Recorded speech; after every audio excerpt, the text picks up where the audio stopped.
Él es todo para mí, soy feliz, pues vive en mí. Ya no puedo yo dejar su santo. Muy bien, hermanos, buenos días. Vamos a la palabra del Señor esta mañana. Espero que todos estén alegres y dispuestos, listos para recibir la palabra del Señor. Como siempre digo, no solo a recibirla, sino también, pues, tratar de aplicarla en nuestras vidas, que es lo principal. Yo quiero que en esta mañana, pues, hagamos un poquito de memoria y pensemos en estas preguntas. ¿Alguno de ustedes en realidad ha sido lastimado alguna vez en su vida, emocional o psicológicamente? Yo creo que todos podemos decir que sí, ¿verdad? En alguna ocasión hemos sido lastimados por alguien, sea psicológica o emocionalmente. Quizás nos hemos sentido desanimados en alguna situación, en algún momento de nuestra vida. ¿Quién no se ha sentido deprimido? Hermanos, amigos, ¿se han sentido ustedes deprimidos en algún momento? Esta semana que recién acaba de terminar, ¿sufrió usted alguna especie de depresión? Quizás nos hemos estado lamentando, quizás no lo sé, alguno de ustedes, o probablemente si usted está mirando este video luego, podrá decir si ha estado lamentando la muerte o la pérdida de algún ser querido, algún ser cercano a usted. Quizás en este momento usted se encuentre, no sé, experimentando algún problema físico, algún problema de salud, porque pues cada día envejecemos y la salud que solíamos tener ya no es la misma. El cuerpo ya no responde igual que cuando éramos jóvenes. Quizás usted siente que ha fallado, digo, en su vida, que no ha alcanzado las metas o los objetivos que usted tenía en su mente, que por alguna razón eh, ya usted se encuentra estancado, no desea seguir avanzando. En fin, hermanos, amigos, la lista puede continuar, la lista de preguntas puede continuar, puede ser larga, y si continuamos, pues vamos a encontrarnos o vamos a llegar a un punto donde simplemente en ocasiones en la vida queremos renunciar, queremos simplemente tirar la toalla, como decimos popularmente, y frases que salen de nuestra boca es como, ya no puedo continuar, ya no puedo soportar más, ya no puedo llevar esta carga. Algunos inclusive han dicho, ¿por qué estar aquí? ¿Cuál es la razón de estar aquí? ¿Realmente este mundo seguiría igual sin mí? ¿Soy realmente bueno? Algunos se preguntan, ¿soy realmente bueno? Llegan a la conclusión de que no, y pues tristemente muchos han tomado la mala decisión de quitarse la vida. En su depresión, en su angustia, en su lamento, creen que el mundo seguiría igual sin ellos y deciden pues tristemente quitarse la vida. Si usted es una persona que se encuentre hoy, o probablemente cuando usted esté viendo esta enseñanza, si usted se encuentra de esta forma, deprimido, angustiado, triste, que ya no puede continuar, que ya no puede soportar la situación, quiero que todos pensemos en esto, hermanos, sin importar lo que estemos pasando en este momento, sin importar dónde se encuentre usted en su vida, o sin importar lo que usted está pasando, sin importar lo desanimado que usted se encuentre, o lo frustrado que usted se encuentre, o lo deprimido o lastimado, yo quiero que usted recuerde siempre lo que vamos a ver en esta mañana. El título de esta enseñanza es El fin de su historia aún no ha llegado, o este no es el fin de su historia. Esta es una enseñanza que la vamos a estar compartiendo por lo menos 3 domingos. Hoy será la primera parte de esta enseñanza porque realmente es bastante larga y la hemos dividido en tres partes. Hermanos, amigos, ¿a qué me refiero? ¿A qué nos referimos cuando decimos que este no es el fin de nuestra historia? Una vez más, muchos piensan que ya no hay razón para continuar, que están deprimidos, desanimados y que ya no hay nada más que hacer. Pero cuando decimos que este no es el fin de nuestra historia, nos referimos a que nunca, nunca, hermanos, es o hay razón suficiente para renunciar. Nosotros, especialmente los seres humanos, pero también especialmente los cristianos, no debemos permitir que los problemas de la vida nos limiten. No debemos permitir que las pruebas, las dificultades sean quienes nos definan, porque nada de lo que pase en este mundo, la vida a veces se pone complicada. En ocasiones la vida se pone complicada, pero no debemos permitir que nada de lo que suceda en este mundo o en esta vida nos haga renunciar, sino que debemos seguir adelante, hermanos, no solo en la vida secular, porque, vaya, a veces perdemos trabajos, perdemos seres queridos, pero la vida continúa. Decía un personaje de una serie que solía ver cuando era joven. La vida continúa. Sí, hay que salir adelante. No seremos ni los últimos ni los primeros que van a enfrentar situaciones difíciles. De hecho, lo que quiero que hagamos en esta enseñanza de 3 domingos es ver algunos ejemplos bíblicos, algunos personajes bíblicos que ejemplifican esta frase, es decir, personajes bíblicos que no se rindieron, que continuaron adelante, que llegaron a entender que su historia aún continuaba, que el fin no era, no era la situación la que ellos estaban viviendo, sino que decidieron seguir adelante. El primer ejemplo que quiero que consideremos esta mañana, hermanos y amigos, es el ejemplo del rey David. Muchos conocemos a David. Si yo les preguntase en esta mañana, ¿cuál es una ¿cuál es una historia bíblica por la que recordamos a David? Probablemente la primera historia que se nos viene a la mente es la de Goliat, ¿no? Cómo David derrotó a Goliat siendo apenas un joven, siendo apenas un muchacho ya ungido, ya escogido por Dios.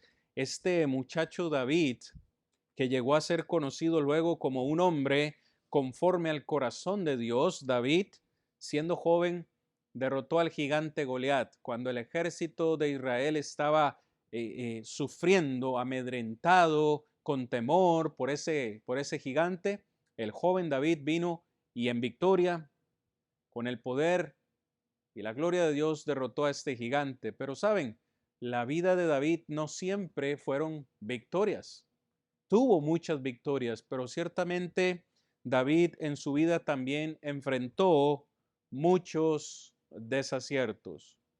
Uno de ellos, probablemente el principal que haya cometido en su vida, se encuentra en Segunda de Samuel, capítulo 11, mis hermanos. No vamos a ir a la historia por cuestiones de tiempo, por supuesto, pero en Segunda de Samuel, capítulo 11, versículo 1, dice que en el tiempo que salían los reyes a la guerra, David envió a Joab y él y sus siervos y a todo Israel y destruyeron a los amonitas y sitiaron a Rabá, pero David se quedó en Jerusalén. En esa ocasión, cuando era el tiempo que los reyes salían a la guerra, David, el rey David, decidió quedarse en casa. Probablemente una decisión muy desacertada, puesto que mientras se paseaba, caminaba por el palacio, viendo por la ventana, vio a una mujer que se bañaba. Esta mujer tenía por nombre Betsabé y fue y la llamó. La llamó, la hizo traer a su palacio. Estoy acortando la historia, por supuesto, hermanos. Comete David adulterio con esta mujer. La mujer queda embarazada Obviamente, uno de sus soldados eh, era esposo de esta mujer y pues una vez más, hermanos, para cortar la historia, David quiere cubrir su pecado y manda a este siervo suyo al frente del ejército, al frente de la batalla, únicamente para que muriera. Estoy resumiendo la historia. Encontramos una serie de pecados en el rey David que tristemente, hermanos, hay que decirlo, todos los pecados tienen consecuencias. Y es lo que quiero que veamos en esta historia. Encontramos al rey David en aflicción, aflicción producida por su propio pecado, consecuencia de su propio pecado. En esta ocasión, Betsabé queda embarazada, su hijo nace, pero quiero que leamos Segunda de Samuel, capítulo 12, versículos 16 al 23. Encontramos aquí la aflicción del rey David, capítulo 12, versículos 16 al 23.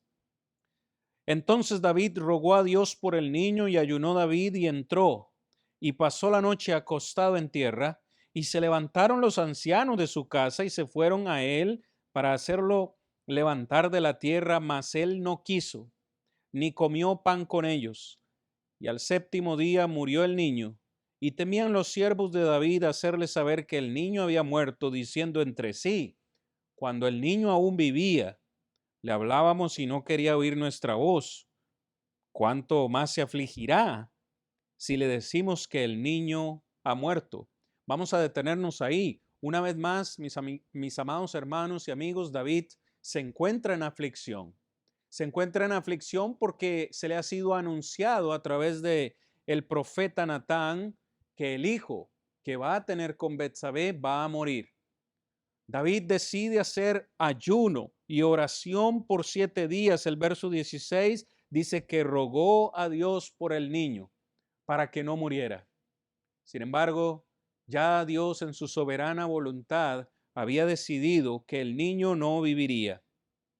Quiero que podamos ver, hermanos, la situación difícil en la que se encuentra el rey David. Sí, el mismo que fue victorioso, el mismo que derrotó a Goliat y a muchos otros gigantes y muchas guerras, ha encontrado en su vida un desacierto, un pecado terrible y se encuentra ahora en angustia por 7 días, ayunando, orando, postrado en tierra, dice el versículo 16. Tratemos de imaginarnos esa imagen, perdón, en nuestra mente. ¿Cuántos de nosotros pasaríamos 7 días postrados en tierra, sin comer, ayunando por 7 días y orando a Dios por una necesidad? Ese es el rey David. Sin embargo, su oración no fue respondida. El niño muere, dice el versículo 18. Al séptimo día murió el niño y sus siervos temían darle la noticia a David. Pero saben, hermanos, este no es el fin de la historia de David. En el versículo 20 nos vamos a dar cuenta cómo hay un cambio de perspectiva en la vida de David. Una perspectiva ahora extrovertida, una perspectiva ahora confiada en Dios, una perspectiva resuelta y también ascendente. En el versículo 20 dice, vamos a leer el 19, mas David viendo a sus siervos hablar entre sí, entendió que el niño había muerto, por lo que David dijo a sus siervos, ¿ha muerto el niño?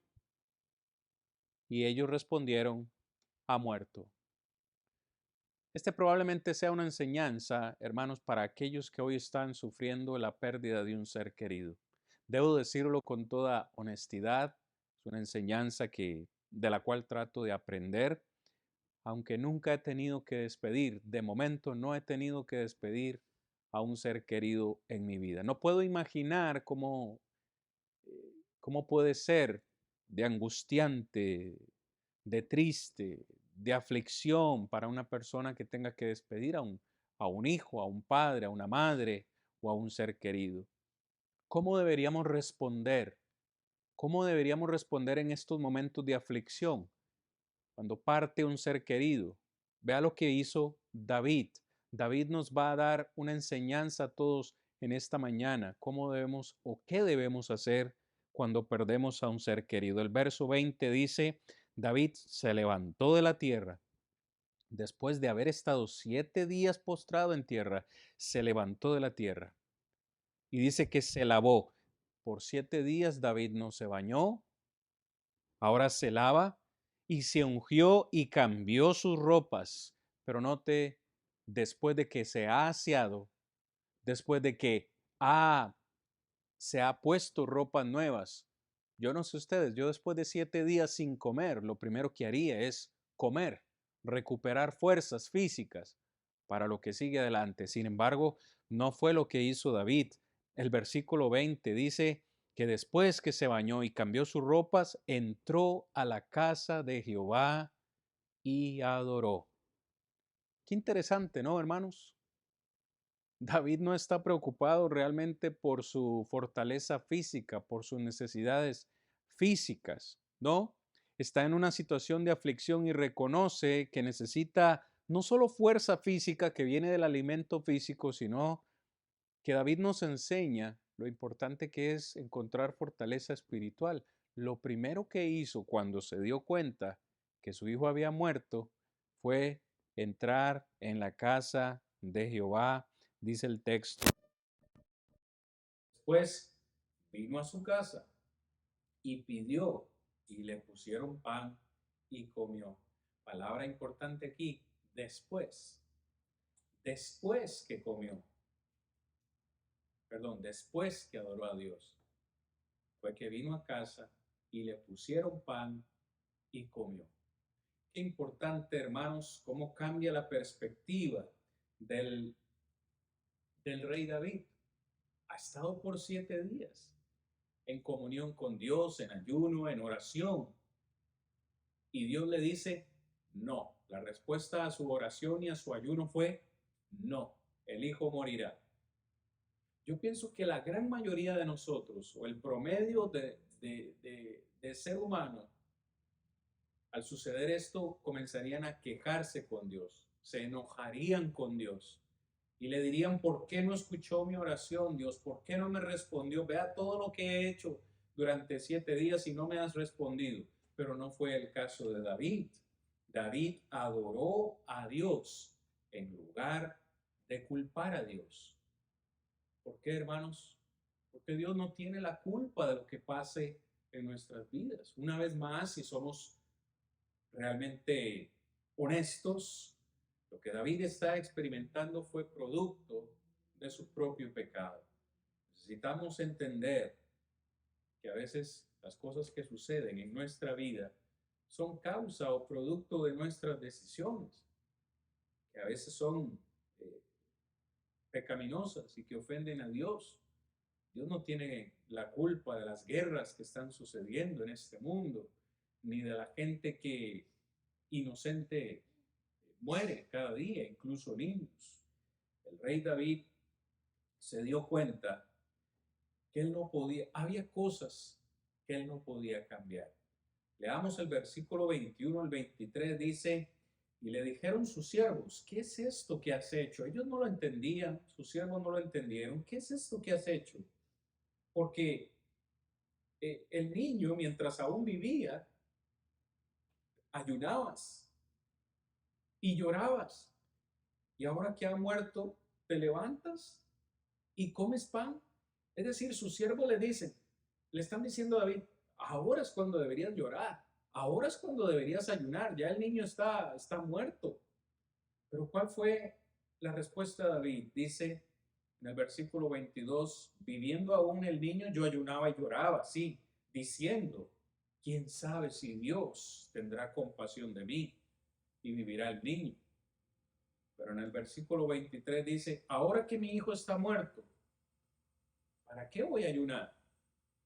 ¿Podré yo hacerle volver? ¿Podré yo revivirlo? Ciertamente yo voy a él, mas él no volverá a mí. Hermanos, David se dio cuenta que hay cosas o que había cosas que él no podía cambiar. Saben que muchas de nuestras frustraciones o las frustraciones en nuestra vida se dan porque queremos tener control de todo y olvidamos que hay cosas que no podemos cambiar. Yo sé, es duro, es triste y no me puedo imaginar a una persona que esté enterrando o despidiendo a un ser querido, a su padre y a su madre, pero no podemos hacer nada al respecto. El pecado ha hecho que la muerte entre o que sea parte de nuestra vida. Todos vamos a tener que morir. Vamos a tener que despedir a seres queridos o seres queridos van a tener que despedirnos a nosotros y no hay nada que podamos hacer al respecto. Todos vamos al mismo lugar.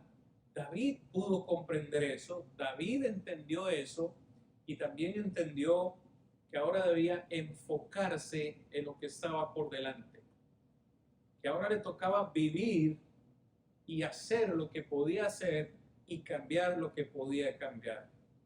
El versículo 24 dice: consoló David a Betsabé su mujer y llegándose a ella, durmió con ella y le dio un hijo, el cual le pusieron por nombre Salomón, al cual amó Jehová. Es decir, la vida continuó. David tuvo que estar afligido por un tiempo, tuvo que sufrir la pérdida de un hijo para poder aprender ciertos principios en la vida. Pero la vida continuó para el rey David. Ahora les ha nacido un hijo que está dentro del plan de Dios. Su nombre fue Salomón y bien conocemos quién fue Salomón. El hombre más sabio sobre toda la tierra, al menos en el Antiguo Testamento. El mismo Salomón, que nos escribió gran parte de los proverbios, el mismo Salomón que escribe Eclesiastés, el mismo Salomón del cual hoy predicamos. Es decir, la vida continuó para David, pues continuó recibiendo bendiciones del Señor. David llegó a un punto en su vida, hermanos, que entendió esta frase: esta no es el fin de mi historia. Sí estoy sufriendo, sí estoy afligido, pero la vida debe continuar. Este no es el fin de mi historia. Hoy todos necesitamos entender estos tres principios. Las pruebas de la vida no tienen que definirnos ni limitarnos. Hay mucho más que podemos hacer por Dios y por eso estamos aquí. Y en tercer lugar, que debemos encontrar algo simple que podamos hacer para marcar la diferencia positiva en la vida de los demás. Ciertamente, hay que asegurarnos de estar apuntando hacia el cielo, porque ese será nuestro destino eterno. Pero en esta mañana también quiero considerar con ustedes un segundo ejemplo. Hemos hablado de la aflicción que produce la pérdida de un ser querido. Pero vamos a hablar ahora de estar deprimidos. ¿Quién no ha estado deprimido en su vida? Yo he estado deprimido muchas veces en mi vida, debo reconocer. Cuando he puesto metas delante de mí que quizás son muy altas y no las he podido alcanzar, cuando he puesto objetivos en mi vida que se han frustrado y yo me he deprimido muchas situaciones en mi vida. ¿Cómo deberíamos tratar la depresión? Yo no estoy en contra para nada, hermanos, de ir a psicólogos, de ir a consejeros, de ir a personas preparadas que nos ayuden en nuestra parte psicológica a poder superar ciertas dificultades de la vida. Pero también, hermanos, no puedo dejar de recomendar la palabra del Señor, porque en estos tiempos bíblicos, David, Elías, del cual vamos a hablar en este momento, en ese tiempo no existían psicólogos.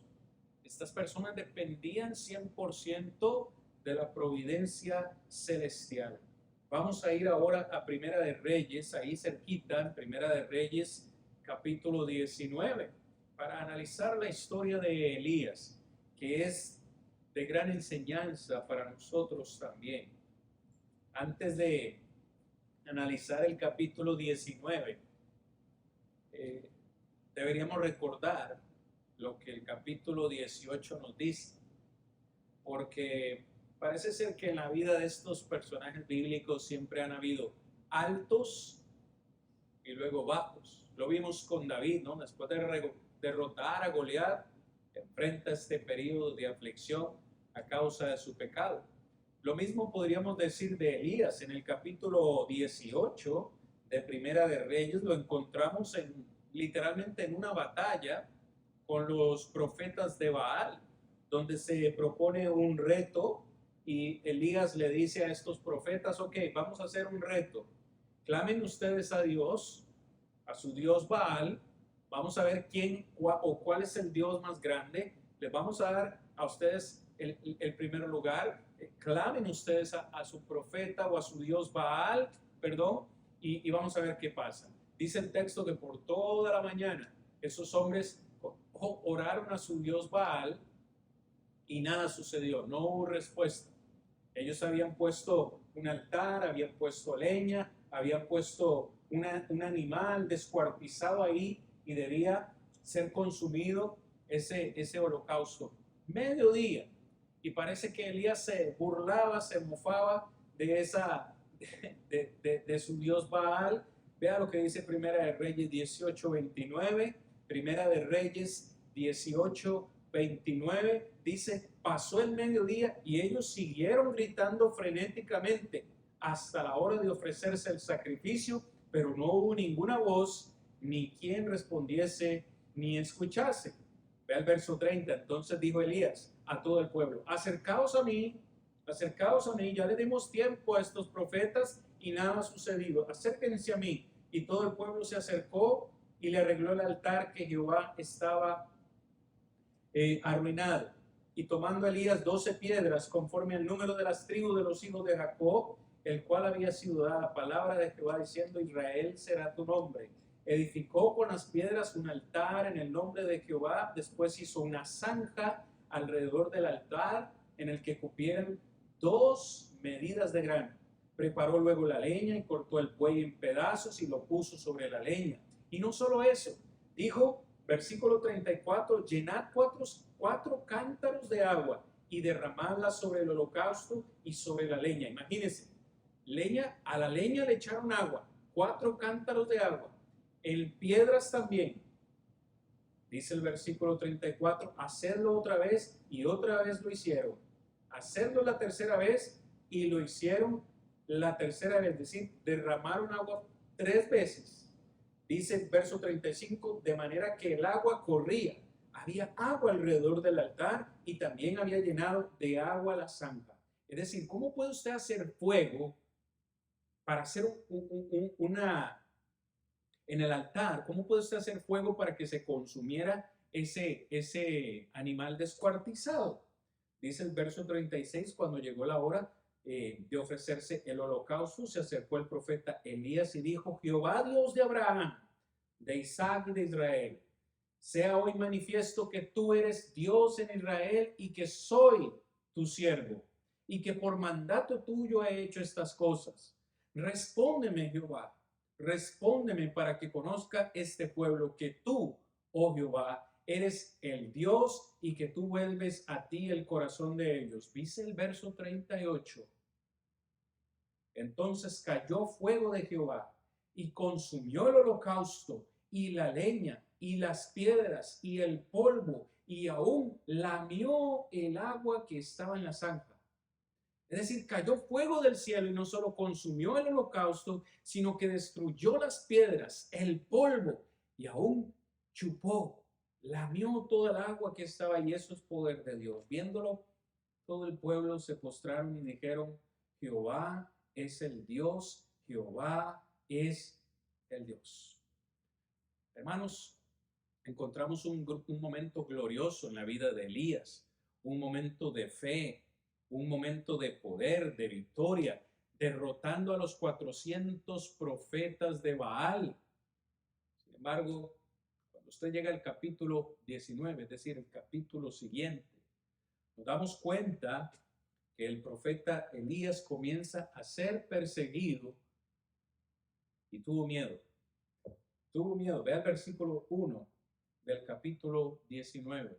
Jezabel, Acab, el rey Acab dio a Jezabel la nueva de todo lo que Elías había hecho y de cómo había matado a espada a todos los profetas. Entonces envió Jezabel a Elías un mensajero diciendo: así me hagan los dioses y me añadan, si mañana a estas horas no he puesto tu persona como la de uno de ellos. Es decir, después de haber hecho esta gran obra y después de haber destruido a los profetas de Baal, Jezabel envía un mensajero a Elías diciéndole: mañana a esta misma hora usted va a estar muerto como ellos. Es decir, ¿cómo nos sentiríamos nosotros si nos envían un mensajero y nos dicen: mañana a esta misma hora lo vamos a matar, mañana a esta misma hora usted estará muerto? ¿Cómo cambiaría nuestra perspectiva?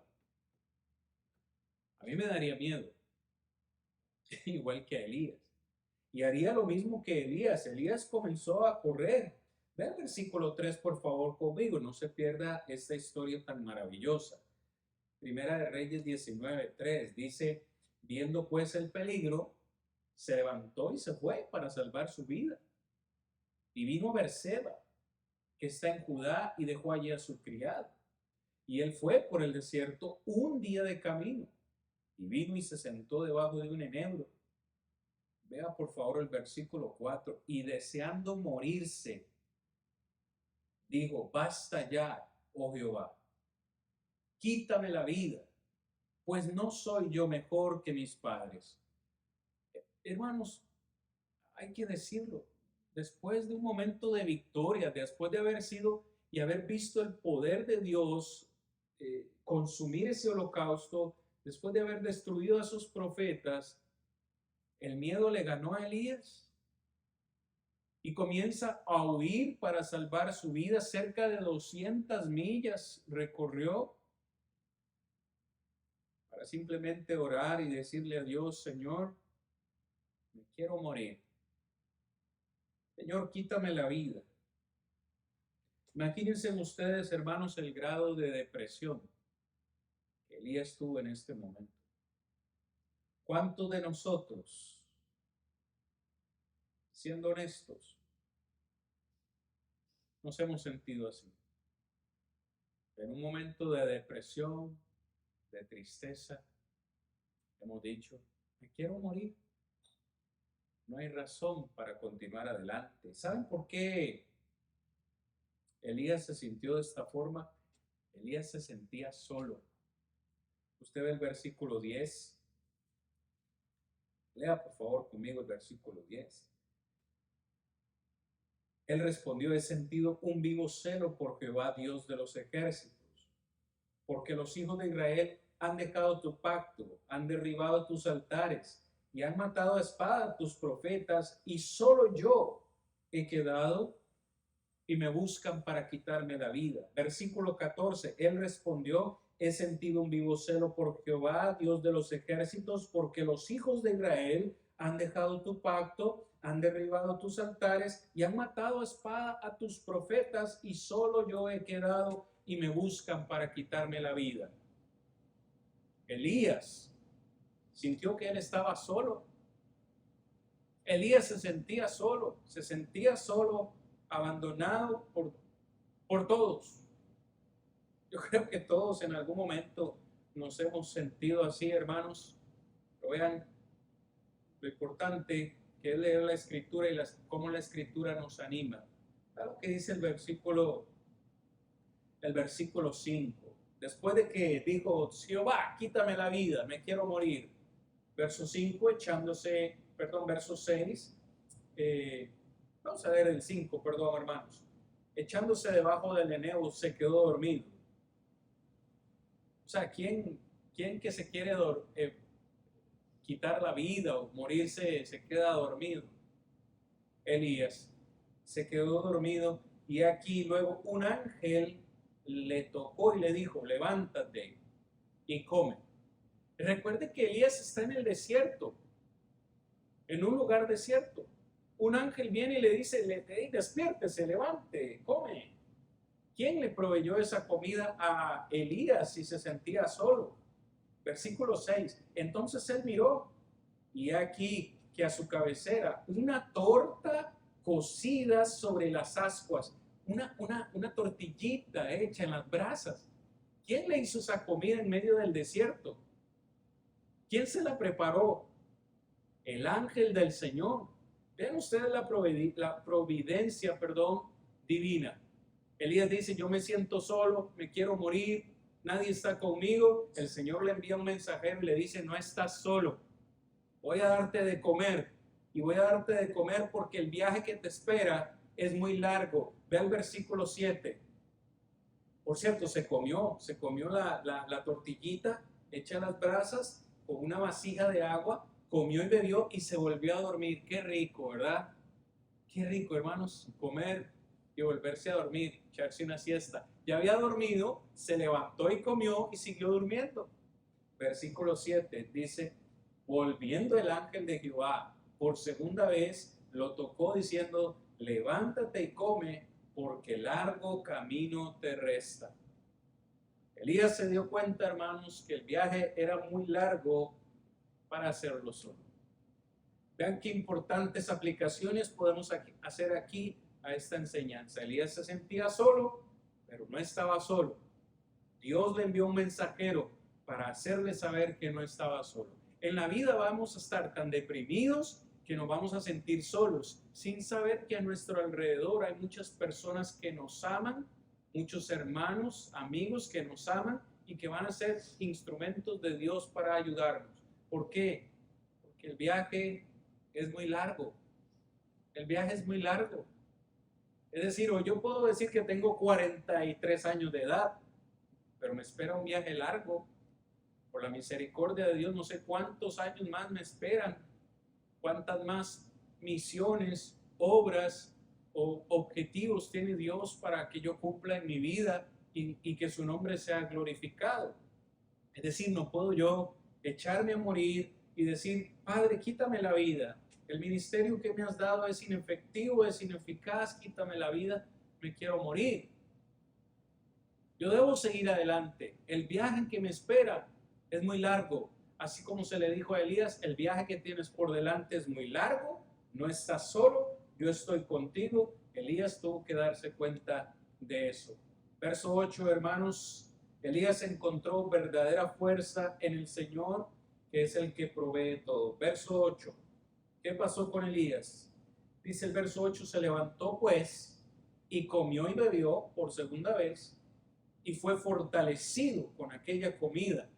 Y caminó 40 días y 40 noches hasta Horeb, el monte de Dios. Yo no me imagino qué clase de comida se dio Elías, que esa comida le alcanzó para caminar 40 días y 40 noches. Hermanos, el Señor nos alimenta.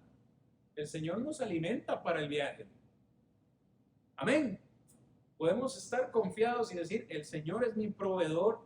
El Señor es el que me alimenta para el viaje que me espera. Yo creo que se entiende que no me estoy refiriendo a comida espiritual. Para poder seguir avanzando en esta vida que sí trae dificultades, trae problemas, pero no somos los únicos. No somos los únicos que estamos sufriendo o que nos vamos a deprimir. En ese viaje, en esta vida que nos espera, el Señor es quien nos provee, el Señor es quien nos levanta. El Señor es quien va con nosotros en el viaje. Un viaje largo le esperaba al profeta Elías. Hermanos, versículo 9 dice, cuando llegó al monte Horeb, se metió en una cueva donde pasó la noche y vino a él palabra de Jehová. Es decir, ya estando en el monte del Señor, en esa cueva, vino a él palabra del Señor. Y le dijo, Elías, ¿qué haces aquí? Él respondió, he sentido un vivo celo por Jehová. Él le dijo, verso 11, le dijo, sal afuera y ponte en el monte delante de Jehová. Y aquí que Jehová pasaba un grande y poderoso viento que rompía los montes y quebraba las peñas delante de Jehová, pero Jehová no estaba en el viento. Y tras el viento un terremoto, pero Jehová no estaba en el terremoto. Y tras el terremoto un fuego, pero Jehová no estaba en el fuego. Y tras el fuego un silbo apacible delicado. Versículo 13, cuando lo oyó Elías, cubrió su rostro con su manto y salió y se puso a la puerta de la cueva. Y aquí que vino a él una voz diciendo, ¿qué haces aquí, Elías? Saltémonos el 14, vea el verso 15. Y le dijo Jehová, esta palabra se la dice Jehová a Elías. Vamos a leer hasta el 17. Ve, vuélvete por tu camino, por el desierto de Damasco, y llegarás, y ungirás a Hazael por rey de Siria, y a Jehú, hijo de Nimsi, ungirás por rey de Israel, y a Eliseo, hijo de Safat, de Abel Meola, ungirás para que sea profeta en tu lugar. Y el que escapare de la espada de Hazael, Jehú lo matará, y el que escapare de la espada de Jehú, Eliseo lo matará. Preste atención, hermanos, versículo 18. Dice, y yo haré que queden en Israel 7,000, cuyas rodillas no se doblaron ante Baal y cuyas bocas no lo besaron.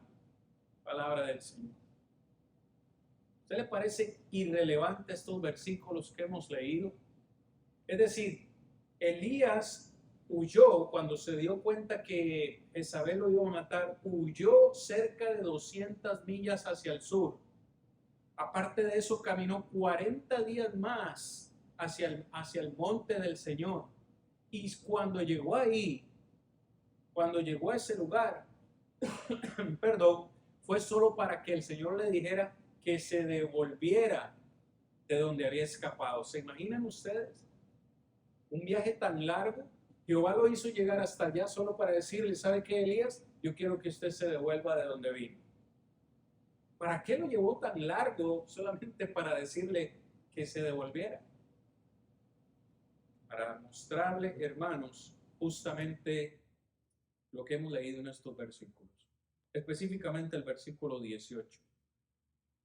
Después de que Elías dijo, ¿sabes? Yo estoy solo, todo el mundo me ha abandonado, yo me quiero morir, quíteme la vida, solo yo he quedado, Señor, ya no sé qué hacer, estoy deprimido. El Señor le dice, no estás solo, yo he estado contigo. ¿Y sabes qué? Verso 18, yo haré que queden en Israel 7,000. Escuche, 7,000 que no habían doblado sus rodillas ante Baal. Es decir, Elías pensaba que solo él quedaba, pero Dios le dice, no, hay 7,000 más como tú, que no doblaron sus rodillas ante Baal. Hermanos, en la vida a veces pensamos que estamos solos, o que solo yo sufro, o que solo yo tengo deudas, o que solo yo tengo problemas familiares, o que solo yo tengo una esposa tan conflictiva, o que solo yo esto y que solo yo lo otro. Hermanos, hay muchos en la familia de la fe pasando las mismas dificultades que nosotros estamos pasando.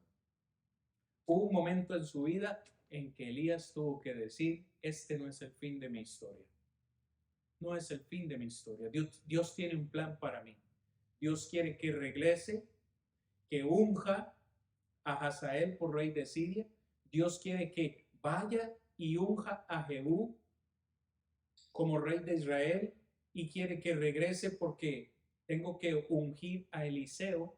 Él va a ser mi sustituto como profeta. ¿Cuántas cosas, hermanos, tiene Dios preparadas para nosotros en este largo viaje en la vida? Yo no sé qué tiene el Señor para mí en el futuro. Yo no sé qué tiene el Señor para usted en el futuro. Yo no lo sé. Pero si somos fieles a Él, grandes cosas nos esperan. No podemos nosotros renunciar. Una vez que hemos entrado en los caminos del Señor, no podemos renunciar. Simplemente serle fiel a Él. Este no es el fin de nuestra historia, porque las pruebas de la vida no tienen por qué definirnos ni limitarnos. Hoy debemos preguntarnos, ¿qué puedo yo hacer por Dios? Hoy estamos aquí. Hoy usted está en su congregación y usted está donde está, en el país donde está, en la ciudad donde está, en la iglesia donde está, porque Dios así lo quiere. Pregúntese, ¿qué quiere Dios que yo haga aquí? ¿Qué quiere Dios? ¿Por qué quiere Dios tenerme en este lugar? Y cuando usted encuentre la respuesta, simplemente hágalo. Encuentre algo simple para hacer y marcar una diferencia positiva para los demás que están a su alrededor. Este no es el fin de nuestra historia. No es el fin. Cualquiera que sea la situación que estemos viviendo hoy, sí, he pecado, sí, he fallado, pero no es el fin de mi historia. Y debo continuar adelante. Usted hoy cree que no está bien con el Señor, pues es tiempo de venir a Él. Hemos pecado, sí, pero Él ha provisto solución para el pecado. Si creemos en Jesucristo como su Salvador, si nos arrepentimos de nuestros pecados, si los confesamos y confesamos nuestra fe públicamente en el Señor y somos bautizados, el Señor nos perdona de nuestras faltas. Hermanos, amigos, este no es el fin de tu historia. Adelante, con la mano del Señor, grandes y positivos resultados nos esperan adelante. Continuamos esta serie la próxima semana, porque como ya he dicho, hemos dividido esta enseñanza en 3 partes. Nos encontramos la próxima semana para seguir hablando de la bonita y preciosa palabra del Señor.